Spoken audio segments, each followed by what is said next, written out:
What's up? It's Richie here with Statifying Football. This is week 5, or week 4 of the NFL and week 5 of the college football. These are the day games, or the weekday games on Thursday and Friday. Start with the NFL, Jacksonville Jaguars and the Cincinnati Bengals. Jacksonville lost 31-19 to Arizona. Trevor Lawrence, 219 yards passing, 1 touchdown, 2 interceptions. They had 304 yards of offense. They turned it over 4 times, which hurt them against the powerful Arizona team. They did basically tie an NFL record. They had a 109-yard kick six. So what that means is Arizona tried a 68-yard field goal. It fell just short. The Jamal Agnew for the Jaguars caught it in the end zone and ran it all the way back for a touchdown, which was pretty awesome. Cincinnati had a very nice win against Pittsburgh, 24-10. Joe Burrow, 172 passing, 3 touchdowns and 1 pick. Defensively, they had four sacks. I think this will be kind of a close game, but I do think Cincinnati. Trevor Lawrence has been throwing. He's been looking like a rookie. He makes good plays, but he throws too many interceptions. Joe Burrow and Jamar Chase look like they have something going. So I'm going to go Cincinnati beating Jacksonville in that one. All right, going to the college games. Thursday night, it's a pretty big ACC matchup between the Virginia Cavaliers and the Miami Hurricanes. Virginia got destroyed by Wake Forest, 37-17. Brennan Armstrong, 407 passing, 2 touchdowns, 1 pick, plus 33 rushing yards. Dontavian Wicks, 8 catches, 114 and a touchdown. They did put up 506 yards of offense. They didn't really turn over other than 1 pick, but they were moving in between the 20s and just couldn't put it in the end zone. Miami, they had basically a cupcake game against Central Connecticut, 69-0. They won. Derek King did not play. Tyler Midnight was in, 10 of 11, 270, 3 touchdowns. Jake Garcia, 11 of 14, 147, 2 touchdowns, plus 45 rushing. Cameron Harris, 100 yards rushing, 2 touchdowns, plus an 83-yard receiving touchdown. They had 739 yards of offense. I think Derek King should play this game.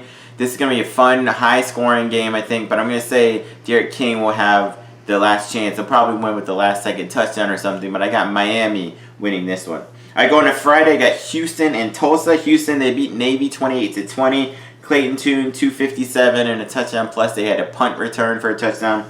Tulsa beat Arkansas State in a nice high-scoring game, 41-34. Davis Brand, 355 passing, 3 touchdowns, 1 pick.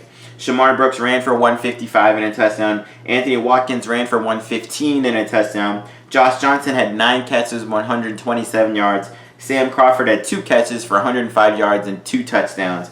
They had 663 yards of offense. Defensively, they did have 6 sacks, but their special teams was horrible. They allowed a punt return for a touchdown and a kick return for a touchdown. I expect this to be kind of a high-scoring game, but I'm going to give Houston. Tulsa's picked to win, but I'm going to give Houston a slight edge in this one to win.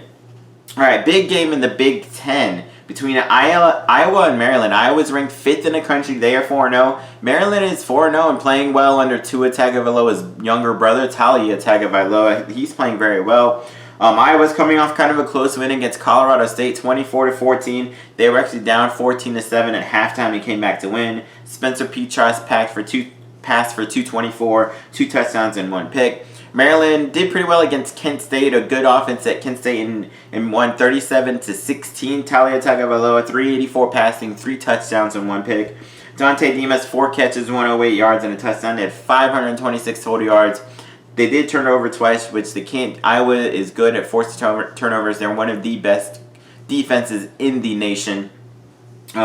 Defensively, Maryland did have 5 sacks, but they also gave up 458 yards to Kent State's offense. Now, Kent State does have a good offense. Iowa, they have a good running game with Tyler Goodson. They win these games kind of low scoring. I'm going to give Iowa a slight edge just because of their defense. They haven't allowed over 24 points in 25 consecutive games.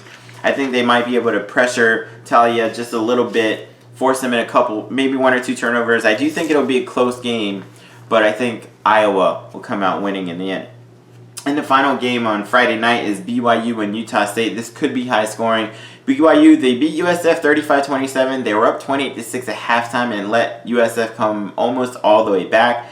Baylor Romney passed for 305 and 3 touchdowns. Gunnar Romney had 5 catches, 119 and a touchdown.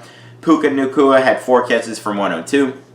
Utah State got destroyed by Boise State 27-3. Logan Bonner 11-25, 173, 2 picks. Calvin Tyler did run for 126 yards. They turned over 3 times. They can't do that against a good BYU team. I do think Utah State will bounce back and score some in this game. I think this could be kind of a high-scoring game. I'm going to go with BYU in the end to win. So those are my picks for my NFL and college weekday games. Check out my Saturday picks for college and my Sunday picks for the NFL. Peace.